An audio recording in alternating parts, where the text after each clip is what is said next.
Revolutionary talk for revolutionary times. Promoting peace, liberty, and prosperity around the clock. LibertyTalk.fm.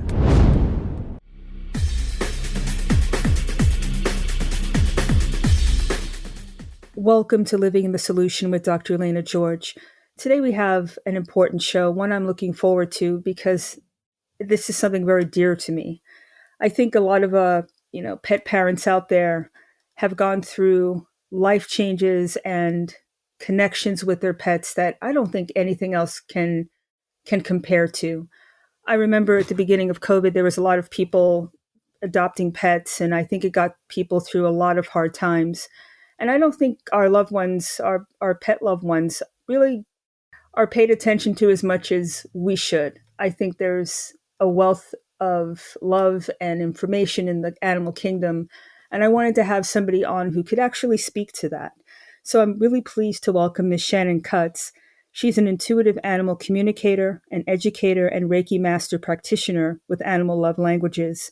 She works through the universal love language of all species, deep listening, to connect with her pet clients.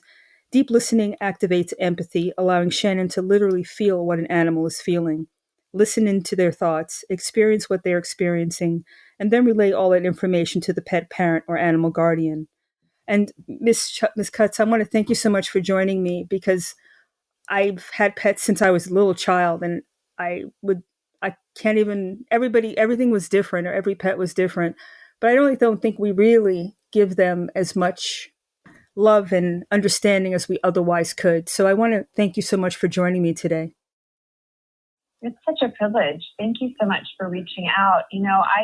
I look back over my 5 decades of life to date, and I can kind of benchmark different really important periods in my life based on the animal companion I was keeping company with at that time. And I look back on, for instance, there was my very first pet, as you just referenced in your own life. And, it was BP and AP, before parakeet and after parakeet.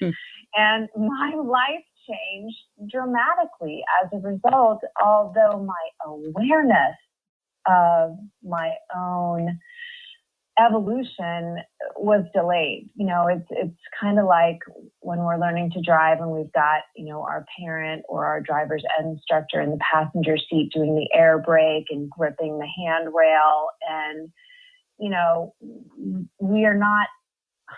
we're not aware of what a brave choice it is to choose to keep such close company with a being that loves us unconditionally. And so often we don't see the impact it's had on us until many months, many years, sometimes many decades down the road. And often it really kicks in when that animal is making their own end of life transition. And we start to kind of forecast. Our fight, flight, freeze survival system kind of tries to forecast what will life be like tomorrow when I wake up and my animal's body is no longer there. And that's when it hits us. This relationship is indispensable. Well, one of the things that you mentioned that really, when I looked at your website, was that they choose us. We think of us being in the being that controls the relationship, but they choose us most of the time. Is that really correct? Absolutely. I marvel, Dr. George, so often when I'm speaking with one of my human clients and their animal love, and I'm thinking, and we're talking about, out of all the human animals on this planet and all the non-human animals on this planet, what kind of miracle must have to transpire for the two of us to come together to find one another? Because this soul pet thing, this is not an anomaly. Time after time, again and again, conversation after conversation, I speak with humans who say, I have never loved anyone the way I love this pet. And I feel so lucky and so honored. And so it's not an accident. But like so much of our life today, like you opened up our conversation with the comment about how we often don't realize it until much, much later in our life, and maybe never at all, because our lives are so fast-paced.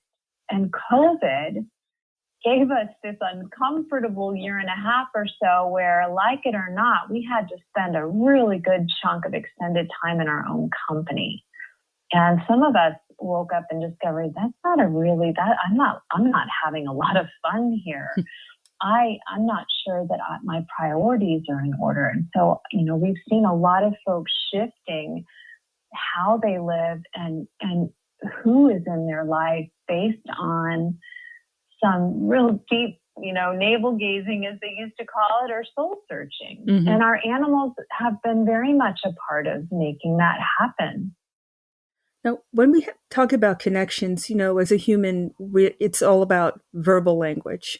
And, mm-hmm. I believe I can communicate with my cat pretty well and my cats mm-hmm. in the past. But is there really, I know there's energy in every living creature, but is mm-hmm. there what is the language that we communicate? Is it love? What is the thing that basically ties us to each other? Well, we can answer that scientifically, we can answer that intuitively, but the simplest way to kind of give you a direct experience of that is, have you ever just had a vibe mm-hmm. about somebody or something? Maybe it was a good vibe, maybe it was not such a good vibe. Have you ever felt somebody staring at you, even though your back was to them, and you turned around and, by golly, they sure were staring at you? Have yes. you ever just known who was calling or who was standing at the front door before you went to check?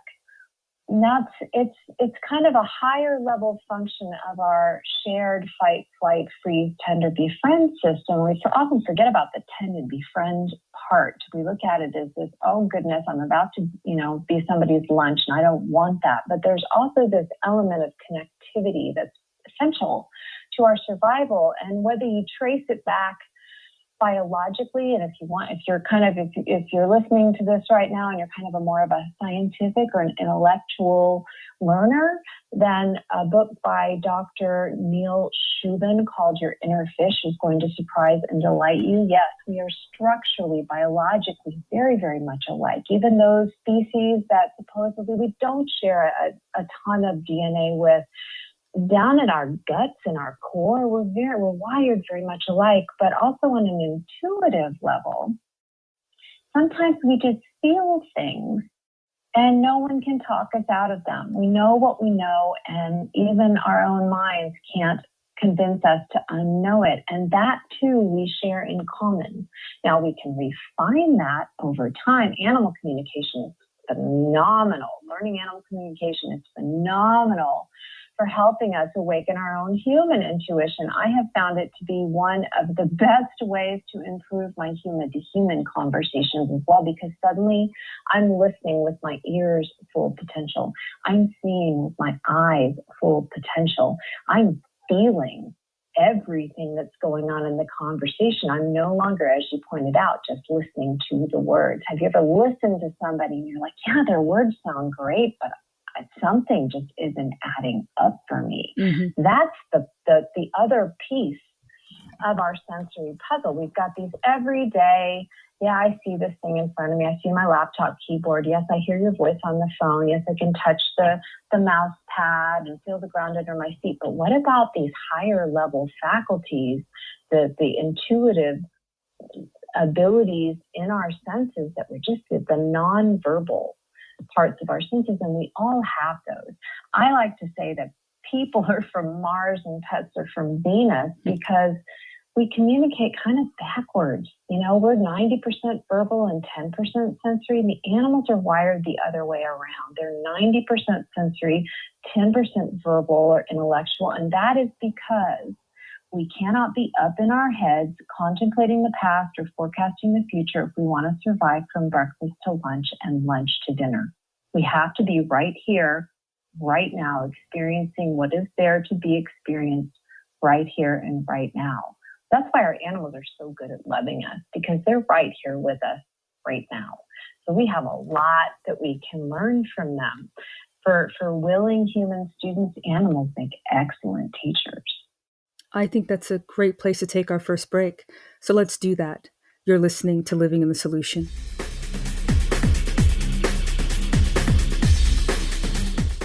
Welcome back to Living the Solution. We're speaking with Miss Cutts, and I think you did just an elegant job of, drawing the connection that people really just run over.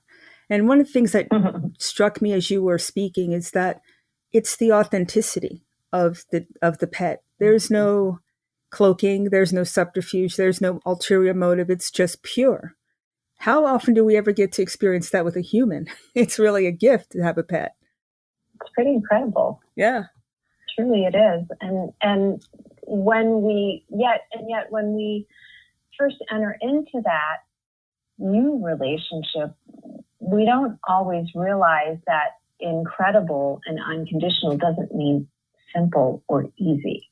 And I feel like I've been chatting with several here and there on several different podcasts this past couple of weeks, and we've been talking about that isolation or that loneliness or that information overload or that overwhelm that can set in when we encounter issues or problems in our relationship, when we welcome a new cat or a dog or a parrot or a reptile or a small furry, as my friend and colleague Amy says, into our lives. And we expect them to behave one way and they behave differently, or we expect them to have a certain kind of personality and they turn out to have a different kind of personality, or we don't realize that they come into our lives carrying some trauma or having been through relinquishments or kind of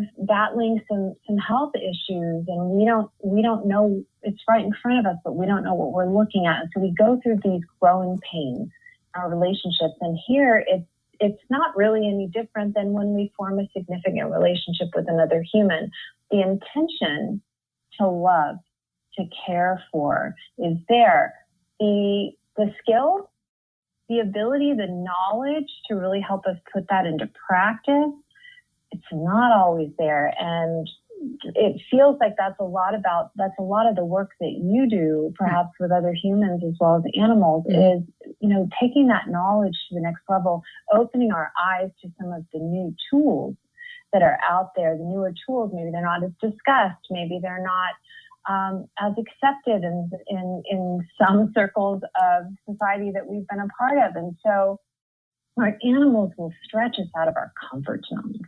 Our animals will ask us to try on new perspectives for size. Our animals may be the ones who send us to so-called holistic or alternative health practices, because what we've always done and the only thing that we've ever known, it's not working. And our relationship is kind of foundering because of it. And so it's that underpinning of unconditional love that motivates us to try something new and to grow. So I don't want, maybe a newbie pet parent listening to us chatting today and going, oh, it's supposed to be so unconditional and so loving. And yeah, but that doesn't mean it's simple or easy. It can be really uncomfortable. It can be super stressful. It can be really frustrating. And I want to acknowledge that. These unconditionally loving relationships, we don't tend at the end of our lives to look back and realize, we've had hundreds and hundreds or thousands and thousands of them. We've had a handful because they are such intense growing and learning experiences that's about all we can handle. And it doesn't really matter what species they are. Well, what strikes me from what you just said is that it's a two-way street. It's not just one side. You just put it out there and it comes back at you. It seems that whatever we put out reflects back at us through the pet, right? So anxiety or depression, or if you're ill, the pet there's a symbiosis with that, right? Don't they take on and reflect that back a little bit in the sense of I just love caring? what you just said. Dr. George. And I want to encourage anyone who's listening and is kind of like, what the heck are they talking about? I'm fascinated, but I don't know what they just said. Go watch the now classic movie, E.T. And notice what happens when the little alien, E.T., and the little boy form a bond. And notice how it's one of the best movies I've ever found to really explain animal communication without necessarily using any words. We get it. This is a really good example of we just get something, there's something special going on here, but I don't know how to explain it in words. And so, yes, it can be a two-way street. It's not uncommon for me to chat with a pet parent and their animal is mirroring or modeling something that's going on with them. That's one of the love languages that we employ when we really, really love someone. And we may not know we're doing it. It's also not uncommon for us to almost, like you said, the symbiosis almost take on or try to take on the challenges of someone we love. I've had to actually sit with my own pets and encourage my human clients to do this with their animals and say, no, you don't have to bleed. I've got this. No, you don't have to, you don't have to take this on for me. I'm working on this myself. And I've had experiences. The bleeding was my soul bird Pearl, who lived for 24 years. And periodically I would go through serious hormone disruptions and my thyroid broke down and he would start bleeding. Wow. He would start pooping blood. And I worked with traditional and then holistic veterinarians and then animal communicators. And that's kind of in a sort of a circuitous way, that's how I ended up doing what I'm doing today. So please do know, if you're listening to this, I'm not preaching at you or lecturing to you. I know that of which I speak. I've been through, and no doubt will be there again, through these uncomfortable growth and evolutionary processes, because we just don't stop trying. So I've had to sit with my own companion animals and say, no, you don't have to act this out. You don't have to try to take this on for me, even though that's what love tries to do. Mm-hmm. I've got this. I'm working on this. Your job is to be healthy and happy and be my love. And sometimes we have to be that clear. The close nature of the connection between the human and a companion animal, we don't really stop to think about how unusual it is mm-hmm. that animals, the non-human animals in our lives, only have one job to do, and that's to be our companion. That's really only evolved over the last century or so. Once we invented the car, so much about how we live changed, and that's where we see, some really unusual development. We see working animals who are kind of almost railroaded into these companion roles that they're not necessarily temperamentally or behaviorally or just genetically really all that suited for, because we, the humans, crave animal company so much, but we don't have the ability to give them some of the natural outlets that they are genetically wired to need and crave. And that's a whole other topic. I'm sure. From the standpoint of that communication, and again, you mentioned a soul contract between the pet and their loved one. Absolutely. You mentioned that you can learn why they chose you and what they want to teach you. Is this by just being able to commune with your pet, or is this something that we can use your services to go down that path to learn? Well, there's two tracks. And what I often recommend is when you're kind of in a crisis moment, or you're in a tough spot, or you're in a moment of decision, or, you're kind of at a fork in the road, you're not really sure what's going on or which way to go. That's not the moment to drop everything and learn to talk to your own pet. Mm. So that's, I spent years hiring animal communicators to talk with my interspecies family, because that was what worked for me in my life. At that time, I had a different career. I was a full-time freelance writer and a nonprofit director, and I didn't have the wherewithal to learn. And by learn, I don't just mean take a weekend workshop. I mean, you got to, like any skill, maybe you have the intuitive pathways, we all have them, but we still need to activate them, strengthen them, and practice with them. And so, yes, absolutely, that soul contract comes through regularly with my human and animal clients, because there are no accidents. So if you're keeping close company with an animal, understand there is a soul contract in place. There is a reason why the two of you are connected and keeping such close company together, and why you two, there is a reason. And that animal is choosing to be in it and you are choosing to be in it. And that in itself is significant in this era of too many choices that we are all living in.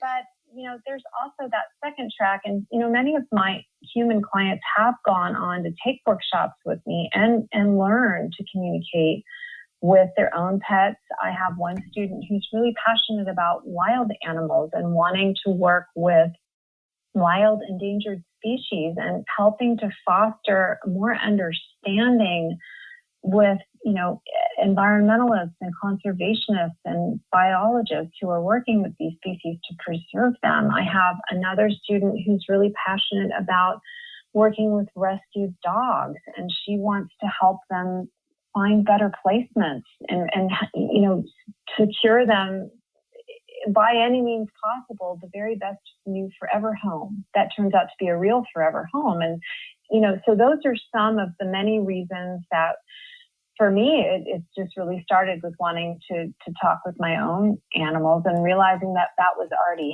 happening. I just didn't understand. Sometimes we just don't have that mirrored back to us in our own lives. So we don't realize my animal's talking to me because we don't see, nobody in our life talks about that. So we just don't know it's happening. Mm-hmm. It took a professional animal communicator that I worked with very regularly to finally say to me, Shannon, you can do this. And that was the first time anybody's ever told me that. Well, that must have been liberating. And it's significant when we have that mentoring, when we have those believing eyes, and we have somebody who knows that of which they speak, and they tell us that, it opens up a whole new world of possibilities. So, for me, I feel like just because this is my experience, the very best way to experience what animal communication is to have a session with a professional communicator. Maybe several, maybe work with 2 or 3, because there's a lot of teachers out there. There's a lot of communicators out there, more than we realize. And there's no substitute for experiencing it. Oh my goodness, she really did he just really did connect in with my animal. Because there's no other way that he or she could have known that. So we have that internal intuitive validation. Suddenly we know something that we can't unknow. And so our intuition naturally activates and we get curious and we wonder. And Einstein famously once said, we have 2 choices in life. We can live as if nothing is a miracle or as if everything is a miracle. Let's hold that thought and let's take our second break, because I think we need to discuss the other side of this when the pets are in extremis, or we're losing them at the end of their lives. So that touches us quite a bit. And I want to just discuss that when we come back. So let's take our second break. You're living in the solution.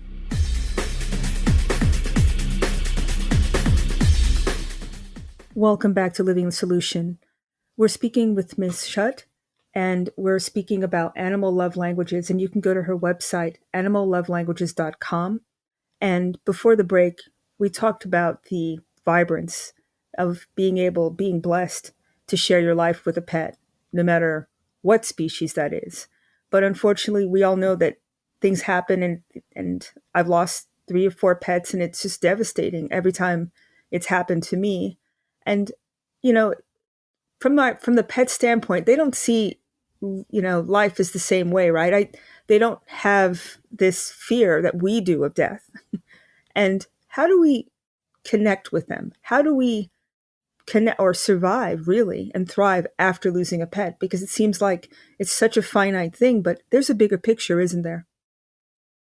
Absolutely. The biggest challenge that we human animals have with loss, it's not that non-human animals don't grieve. In fact, there are plentiful stories of wild nature. We see the ingathering, we see the grieving in primates, in elephants, in all sorts of different species, in birds, in dogs and cats.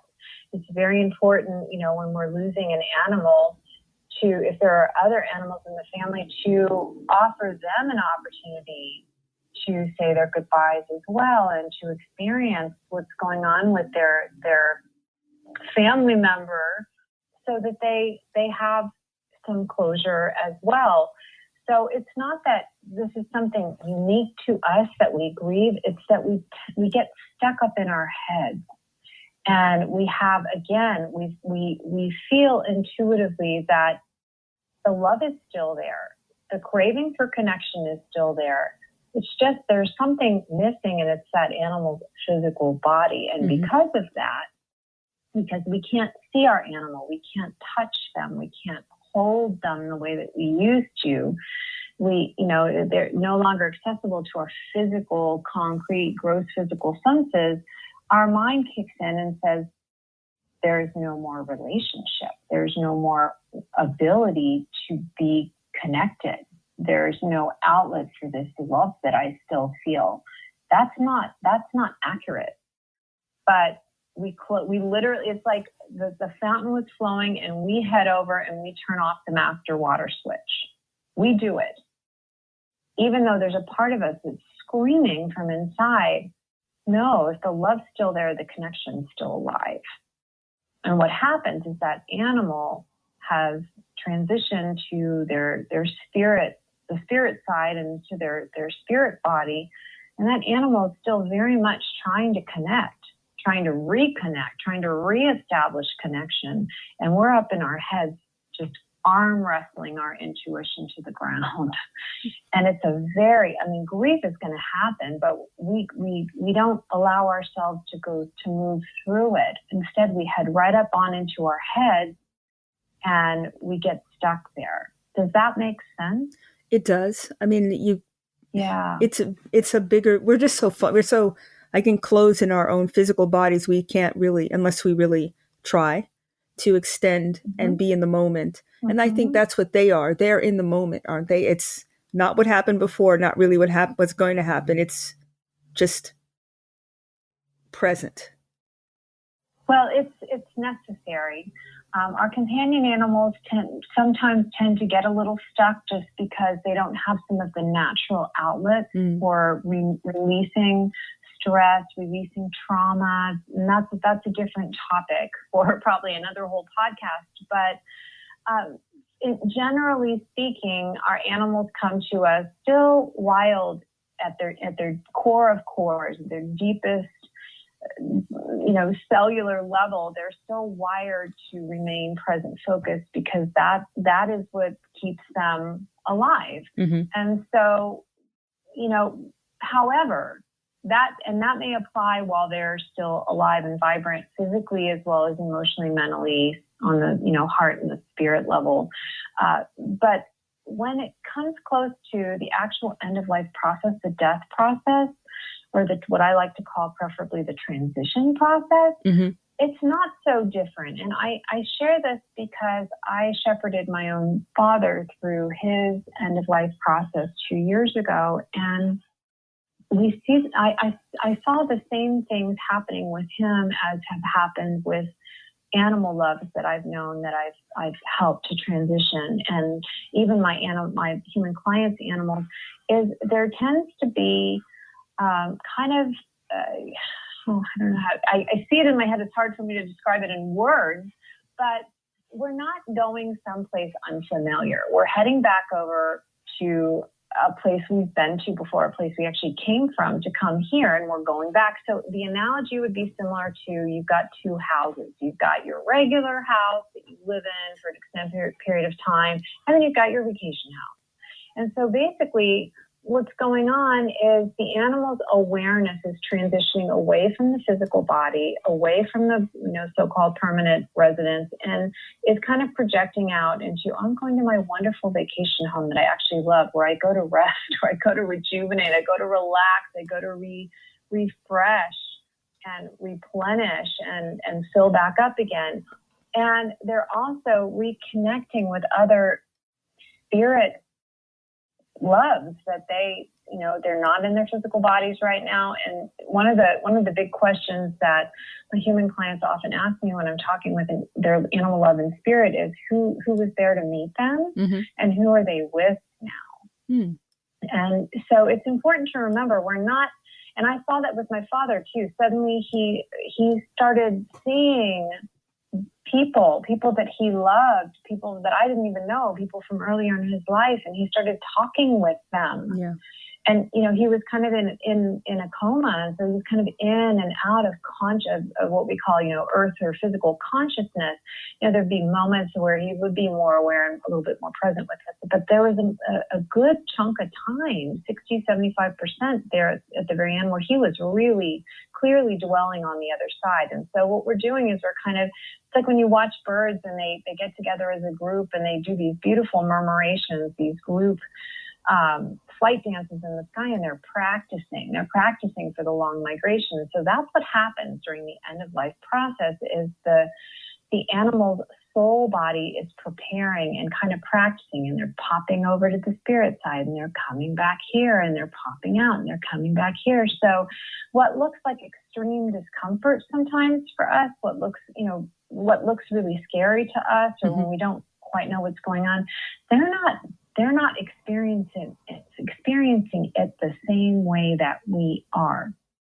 And they're just getting ready.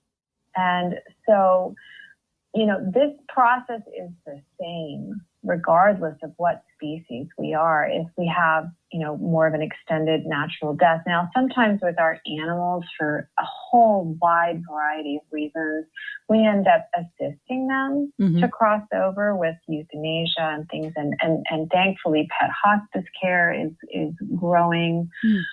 It's a service that's growing in popularity. So now more veterinarians are offering it, and that's a good thing for all of us.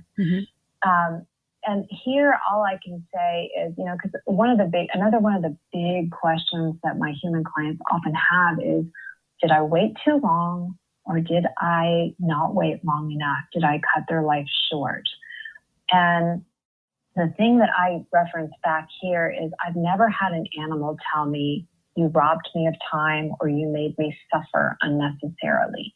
The timing is always right, because we're always, at least right now, the way that our legal system is, we're always we're able to be so much more compassionate with our non-human animal love than we are with our own human love. We're allowed to assist them to make the process gentler for them. And I've never had an animal express anything but gratitude. And I've spoken with hundreds of animals who've crossed over. So, it's important, if you're listening right now and you're kind of wrestling with that, did I send them away too early? Did I rob them of some time, or did I make them suffer? The answer is no. And your animal is going to have a message for you around that. But the animals themselves, this whole process, they're not present the way that we are. They're having their own experience. And it's very important for us. This is a huge part of our own evolution and our own soul awakening process, is to go through this end of life transition with our animals. It actually, if we're fully open to it, if our hearts are fully open to it, it can calm some of our own fears and kind of reawaken us to, oh, that's right, I've done this before as well. And I can stay connected with my animal even when their body is no longer able to serve them. Do you think it actually enhances our ability to feel empathy? Absolutely.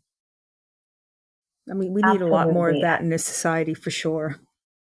Absolutely. Animals are natural empaths.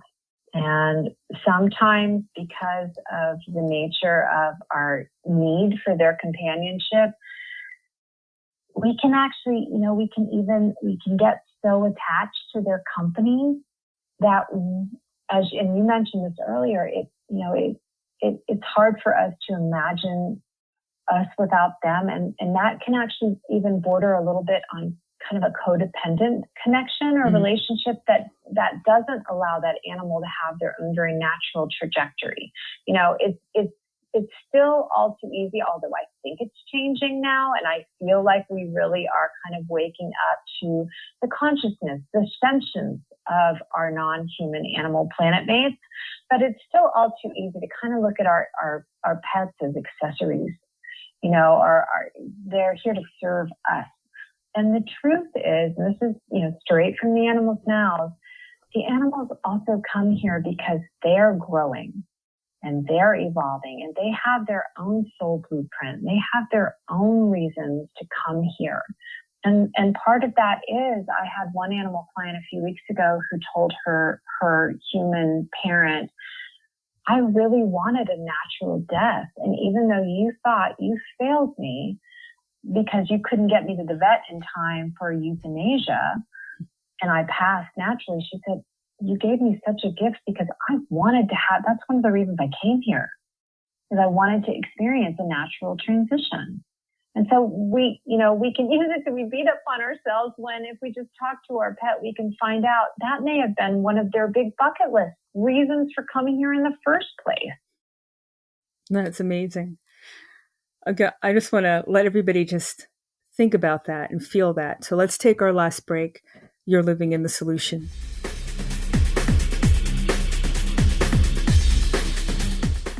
Welcome back to Living the Solution. Again, you can go to her website, animallovelanguages.com, and there's a wealth of information, things about your newsletter. You also have a podcast, am I correct? I do. I always love connecting with fellow podcasters. Let's Talk to Animals is now in our 4th season. We've featured some amazing, amazing guests from around the world. Animal intuitives, holistic veterinarians, traditional veterinarians, naturopaths, experts in all kinds of complementary fields, and pet parents sharing their direct experiences with animal communication. I also share my own personal stories of working with animals and their humans and my own experiences, especially most recently and pertinent to the conversation that we were just having.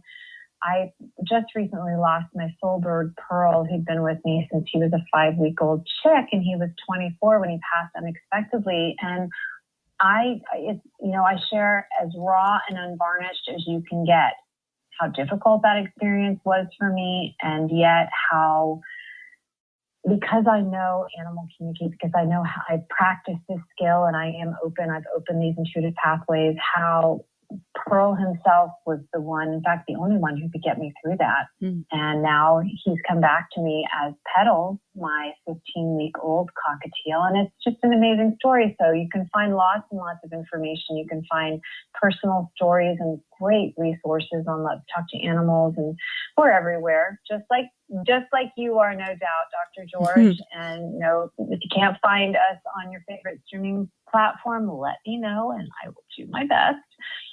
We've also got plenty of free tools to help you activate your pet parent intuition. Everything from a 6-day animal communication camp to a 4-part intuitive pet parent workshop and a really fun channeled tool called Why You Pick Me, where you can learn more about, if you're one of those people who has kind of a favorite species, like I just have to have a dog in my life or I cannot live without feathers, then you can learn more about what in your spirit craves the company of that species and part of the soul lesson that they may be in your life to teach you. So lots of fun free tools, blogs and videos and all kinds of good stuff. I want to encourage anyone who's listening who's really getting curious about animal communication to consider signing up for my weekly love letter. Not only will you receive access once a week to all of these wonderful tools and breaking news, but you will receive a $25 off discount code if you've never had an animal communication session before. This is a great way to experience it like we were talking about earlier. So I do want to encourage everyone to give it a go and see what there is to be experienced by talking with your pet directly. I think that's an excellent idea. And just to be clear, you're talking about communication with either a living pet or one that's crossed over, correct? Absolutely. Okay. It's cathartic, and I've done it for pets that I've lost in the past, and it just made me understand them and love them even more. And you just stop grieving the same way because love doesn't die, and your relationship isn't gone. You just have to think about it a different way and approach it a different way. Absolutely. And, there have been many, many transitions of late, especially over the past couple of years, we can look at and we can intellectualize the events of, pre-pandemic versus in the pandemic, and now we're kind of coming out of it, and on so many levels. But at a soul level, it's a wake-up call. It's asking us to come back home to ourselves and to ask ourselves important questions. We stop knowing all the answers. We start asking some really good questions and learning things that we didn't even know were there for us to learn. And one of those questions is the relationship gone when the body is no longer viable? Mm-hmm. And it's not for me to tell you, dear listener, whether or not that is a yes or a no answer. It's a question that you get to ask yourself and feel what feels true for you. And if you need more information, connecting with a love and spirit is a great way to seek that information. And again, but even after you've got it, you've got to go back to your own heart, to your own gut.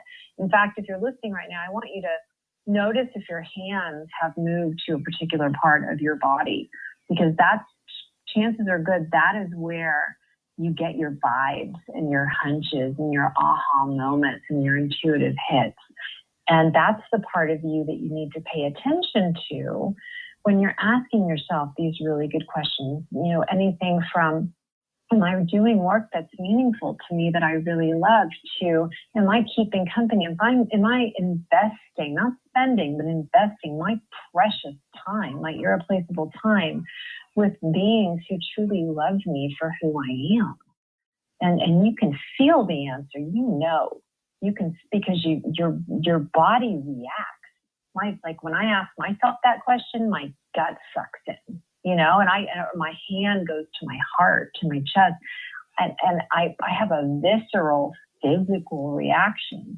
It's not that animal communication can't be very practical. There's so many levels, that we can have a conversation on. We can have the chit-chat conversation. We can have the functional conversation. We can have the soul level conversation.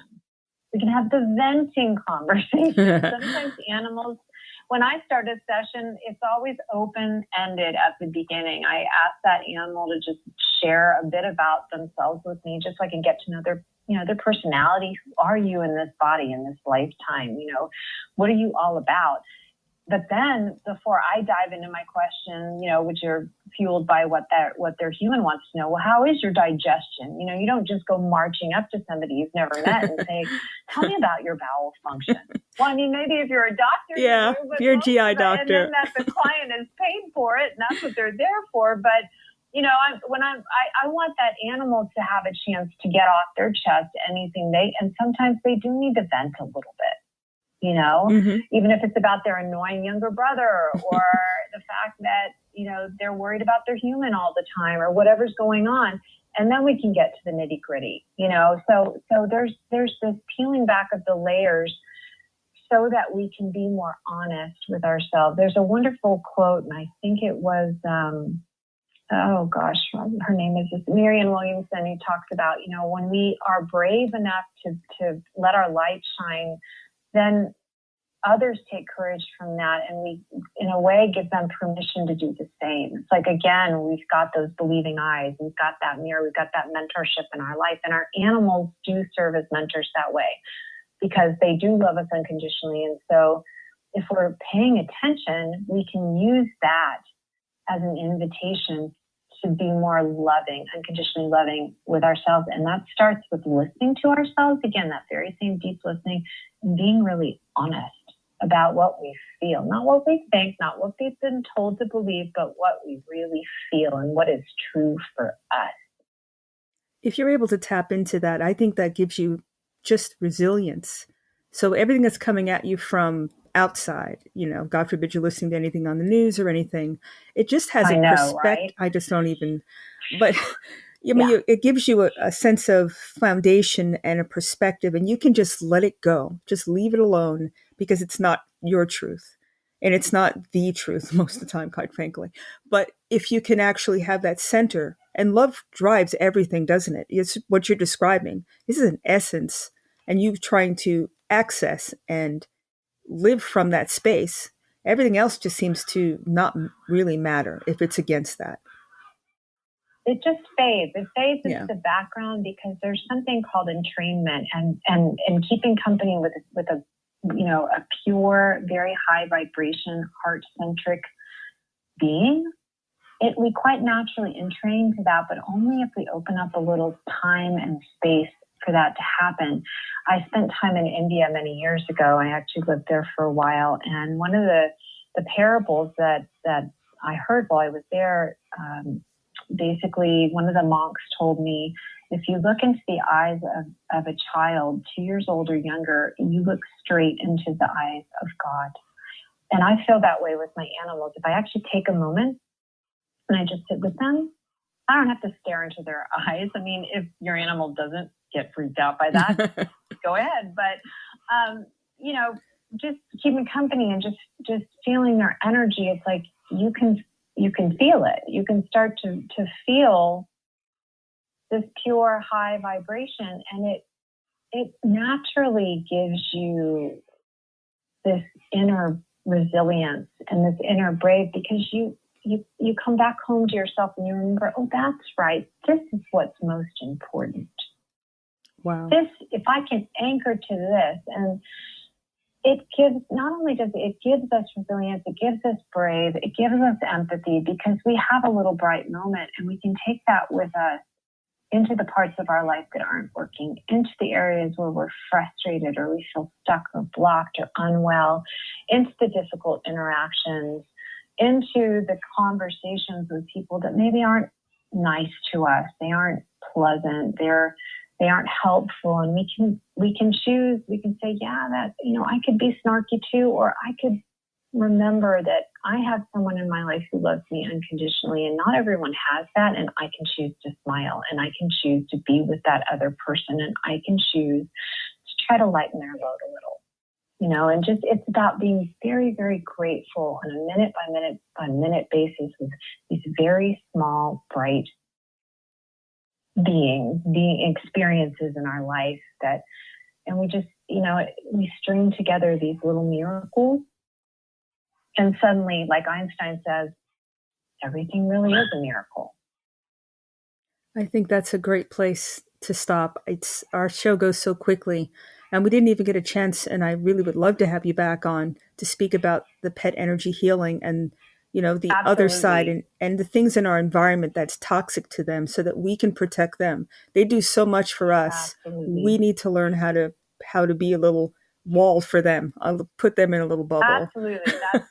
That's a great, I'm so glad that you want to talk about that, because there's a lot that can be done. Awesome. There are a lot of tools, but again, it's just taking the time and researching and knowing where to look. And so, yeah, it can definitely help with that. Excellent. I look forward to having you back. And I want to thank you so much for your time, because you were outstanding. I feel empowered. I feel lighter, and I guess can't wait to go and hug my pet. Oh, well, that makes me really happy. I'm going to go kiss my pet on the top of her feathery head. I'm going to go scratch some shells and hug some fur. Way to go.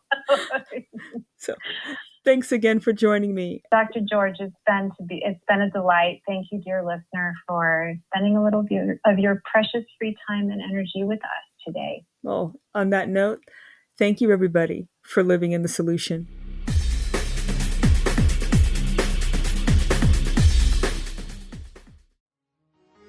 Revolutionary Talk for Revolutionary Times. Liberty Talk FM.